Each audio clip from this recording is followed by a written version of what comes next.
So I was charged with educational disparities resulting from diseases of the poor. And so I just wanted to start by saying hello from Charlottesville. Thank you all for having us. And I also wanted to say thank you so much to my dear mentor, Dr. Guerrant and Dr. Rebecca Dillingham, who have taught me everything that I know. So thank you very much for this opportunity. I am a neurodevelopmental pediatrician, and so that means that I am interested in the developing brain. How does the developing brain continue to progress, and what are the influences that allow a child to learn best and receive their full potential? As we know, the early brain development happens quite early on, and so usually around birth, brains are about 15% of their final weight. But when we go to 15 months, children's brains are about 65% of their final weight. So a lot is happening in those early years. And here, this is a similar slide to what was seen before, but you can see a lot of what's happening in early brain development. So there's neurulation, proliferation, migration, synaptogenesis, myelination. And what's happening out here at the ages where we all are? Not much. We're just trying to hold on to what we have. But these early years are extremely important in terms of brain development. And this is another similar slide to what Dr. Guerrant showed, just to emphasize again that in this cortex development, you can see that early on, there are lots of synapses forming, and then there's lots of synapses that have happened by around age 2. I think this explains actually a lot about 2-year-olds. And then as the synapses are pruned on towards adulthood, more higher cognitive abilities are happening. But we have found that poverty, trauma, infections, malnutrition, and early adverse events all affect this ability for neural connectivity and myelination in the brain. And so Dr. Guerrant has taught us all about the vicious cycle of malnutrition and how enteric disease and infections can lead to malnutrition, but malnutrition can also lead to enteric or predispose to enteric infections as well as tuberculosis, as we've just heard. And these things all relate to a child's cognitive development. Malnutrition worldwide is a large problem. Many, many millions of people around the world do not have enough food, and poor nutrition contributes to half of deaths in children under 5. We've all seen and learned a lot from Dr. Petrie and Dr. Guerrant about environmental pathogen exposure and how that affects the gut's ability to absorb, as well as inflammation in the body, which can lead to all sorts of challenges. So as we study the influences of child development, we've been pondering what are the particular influences and the timing of those that can help children thrive the most. So one of the ways we did this was using the MALI-D study, which examined interactions of malnutrition and enteric disease in 8 locations around the world. And there we studied maternal and parental influences, as well as environmental influences on a child's growth and development, and looked at their cognitive outcomes as they grew. We used the Bayley Scales of Infant Development as one of the developmental assessments, and there we had to do a little modification to fit some things that were better suited to the context in which these children were living. And what we found was that, first of all, we had high rates of poor growth around the world in our sites around the world, and this seemed to be related to child development. We also found that, interestingly, your enrollment weight, which was essentially the baby's birth weight, was a strong predictor of their cognitive development at age 2. So children who were born much smaller, presumably indicating malnutrition in their mother, were much more likely to have lower Bayley scores at age 2, or child development in cognition, language, and motor. We also found in the MALI-D study that when we looked at enteropathogen exposure, and you can see here, the children who had higher pathogens and higher diarrheal burdens were more likely to have growth deficits in those early years. Here you can see that we found many different influences on child cognitive development. We ran all sorts of models to take a look, but what we essentially found was that poor environmental influences access to water, lower health scores, lower vitamin scores such as B6 and folate, and higher enteropathogen scores led to decrements in child development, as well as anemia. So these were all related. The child's overall health, exposure to illness, and malnutrition were all related to a child's cognitive score when they were 2 years of age. Does your screen brighten Oh, good question. even more? Yeah. There we go. Nice. Brightening it up. Good work. Good. So then what we did, based off of the work that Dr. Guerrant already presented, was when these children were 8 years old, we continued to follow them longer. So we have now data from birth until age 8. And we did several assessments, 2 of which were included were the Raven, which is a test using puzzles, so it does not need language or culture per se, to allow children to do some reasoning skills. We also did the neuropsychological examination, the NEPSI portions that look at semantic and phonemic fluency. So we were asking children to name all the foods they could think of in a minute, all the animals they could think of in a minute, and then any words they could think of that started with S or F. And we did those assessments on the children when they turned age 8 in 3 of the sites in Tanzania, South Africa, and Brazil. And here you can see what we found, which was that overall, it's hard to use your early pathogen burden, the first year or 2 of life, to predict your 8-year-old cognition. But there were some signals that we found there, and particularly amongst those children who'd been exposed to protozoa, often early in life, they were more likely to have lower cognitive scores. We also took a look at the specific semantic, phonemic, and reasoning skills. And we again found when we looked individually by the pathogens that children were more likely to have lower scores if they had higher burden of exposure to Cryptosporidium, Campylobacter, Giardia, and Shigella. So some of the more inflammatory pathogens at times. Speaking of inflammation, another study looked at those children who had participated in the Dhaka, Bangladesh site, along with Dr. Petrie, and we found that measured inflammation in biomarkers of inflammation that were in the blood at the time also were related to lower Bailey scores of infant development. Particularly children who had many febrile illnesses were more likely to have lower scores, as well as children who had some of the inflammatory markers such as IL-6, IL-4, and let's see the other one there. But several of the cognitive scores were related to cytokine markers at age 6 months. So I think this was interesting look at inflammation and its cognitive outcomes.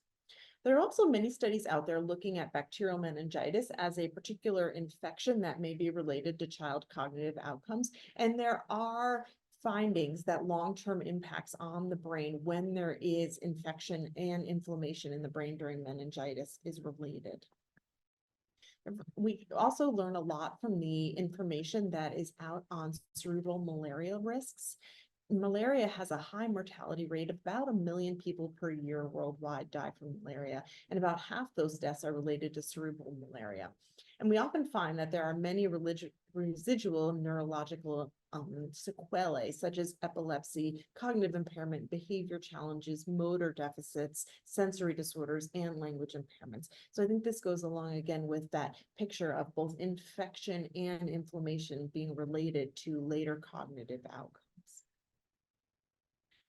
Part of this seminar was to talk a bit about COVID-19, and as we all know, nearly 90% or more of the world's population, it's over 1.5 billion children in the world had their learning disrupted by COVID. This is an extraordinary number, and I think that we will be measuring the impact of that for many years to come. In one study looking at parent and teacher concerns, they found that there were challenges with equity. There were challenges with children who were trying to learn asynchronously. There were social and emotional aspects, academic impacts, and impact on parents and families. So this was very impactful for many children and families around the world, if not most.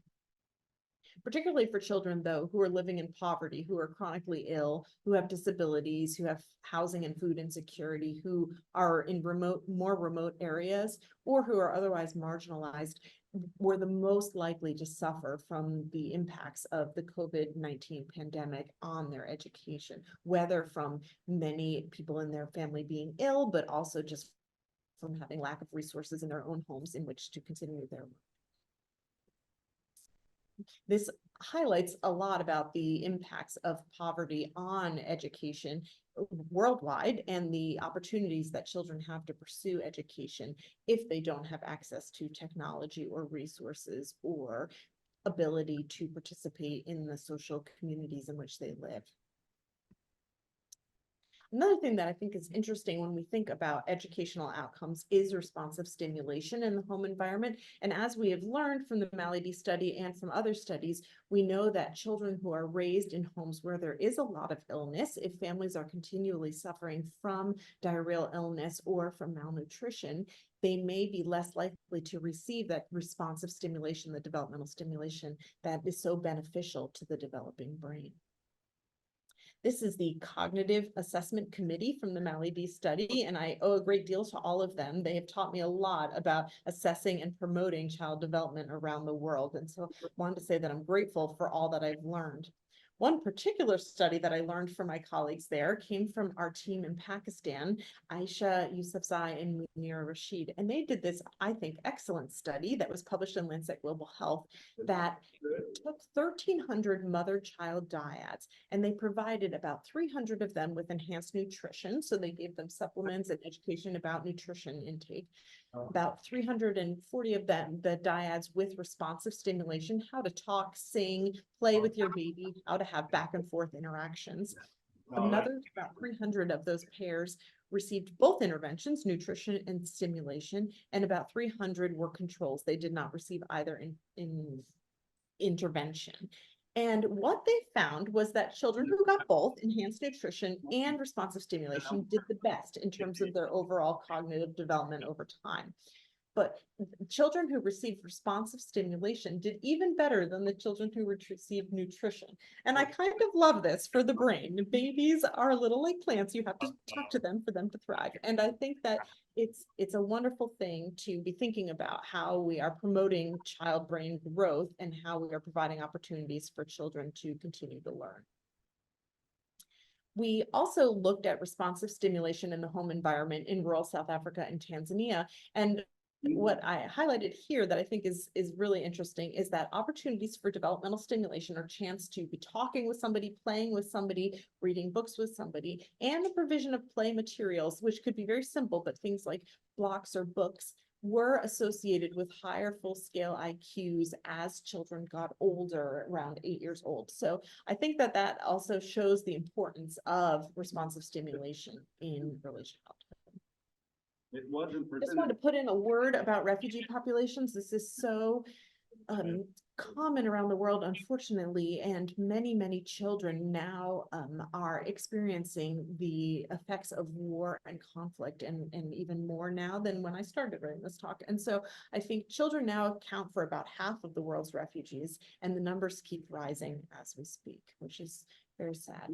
And so I think one thing to keep in mind is children who are resettled to a new location continue to experience poverty and limited access to health and mental care, but they also may have limited access to educational opportunities. And worldwide, we find that about 90% of children go to primary school around the world. I wish that number was even higher. 90% is probably not sufficient. We need to aim for 100% of children getting to go to school, but only about 50% of children who are refugees go to primary school. And so this is a significant deficit that I think we need to keep in mind. So as we think about the compounding impact of poverty, disease, and COVID-19 pandemic on the way that this affects learning, we find that we do need a multifaceted response. There are many ways we can all work together to promote child thriving, but I think we need to be keeping in mind all the different pieces, the health and safety. One aspect of how to think about that is the nurturing care framework that has come out of the Sustainable Development Goals from the United Nations. And I think they do a nice job of talking through all of the ways that we can work to promote health and development in children. So for those of interest, Dr. Black and Prado have an excellent paper in BMJ Global Health in 2021 that looks at all the influences on child development and the ways that we can best promote developmental stimulation and a child's ability to learn and grow. Where the open There's house. 5 components of nurturing care that I think are important to go through. So the first is good health, and we talked about this, all the diseases that are challenging, the enteric diseases, as well as the respiratory pathogens that can be a challenge to children as they grow. Adequate nutrition is very important for brain development, and adequate nutrition for mothers as well and parents so that they can be healthy, provide that developmental stimulation, but also we know about the in utero effects of malnutrition. Safety and security, this is really poignant now in our world of conflict, but I think safety and security for children in which to grow and thrive is of utmost importance. Opportunities for early learning. And I love this picture because it shows the importance of caregiver interaction, the importance of attachment, the importance of children being able to have someone who does a responsive learning with them. Responsive caregiving as well is important for children to be able to learn from their caregivers and feel safe and secure. So the Nurturing Care Framework has more information, and I think they're an excellent program through WHO. So that is my talk. Thank you again so much for this opportunity. I'd like to thank Dr. Guerrant for this opportunity and for teaching me everything. And I appreciate you all. And thank you again for this chance to be at this conference.